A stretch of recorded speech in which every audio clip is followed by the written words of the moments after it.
కాంగ్రెస్ పాలన ఏ విధంగా ఉంది? వాళ్ళు ఇచ్చినటువంటి హామీలు నెరవేర్చామని వాళ్ళు అంటున్నారు.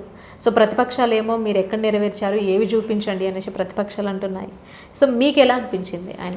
నాకన్నా ఎక్కువ మీకే తెలుసు అండి మీడియా, ఎందుకంటే మీరే పబ్లిక్లో, మేము ఉన్నా కూడా మీడియాగా మీరు నిజాలు మేము చెప్పుకోవడం మాకు ఏదో మా గురించి మేము ఎక్కువ చెప్పుకుంటున్నాము, వాళ్ళు తక్కువ చెప్పుకుంటున్నారు బికాజ్ ఆపోజిషన్ కాబట్టి మేము ఏదో గవర్నమెంట్ని బ్లేమ్ చేస్తున్నాం అనుకుంటారు. కానీ మీడియాగా మీరే చెప్పాలి, ఎందుకంటే మీరు పబ్లిక్లోకి వెళ్తున్నారు. ఫస్ట్ టైం నాకు తెలిసి గతంలో కూడా కాంగ్రెస్ ప్రభుత్వం పరిపాలించింది, కానీ కాంగ్రెస్ ప్రభుత్వంలో ఉన్న ఏ ముఖ్యమంత్రికి లేనంత వ్యతిరేకత ఈ ముఖ్యమంత్రికి వచ్చింది, రేవంత్ రెడ్డి గారికి అని నా అభిప్రాయం. బికాస్ పబ్లిక్లో యాజ్ ఇట్ ఈస్ పబ్లిక్లోనే అంత నెగిటివ్, పబ్లిక్ డైరెక్ట్గా బయటకు వచ్చి, అంటే గతంలో కూడా ఏమైనా చిన్న చిన్న సమస్యలు ఉంటే వాళ్ళ తోటి ఆ లేన్లో ఉన్న లీడర్స్కో లేకపోతే వార్డ్ ఆఫీసర్స్కో లేకపోతే చిన్న అధికారులకో చెప్పుకునే సిచ్యువేషన్. కానీ ఇప్పుడు డైరెక్ట్ ప్రజావాణి అనే పేరుతో పెట్టారు. బట్ ప్రజావాణిలో ముఖ్య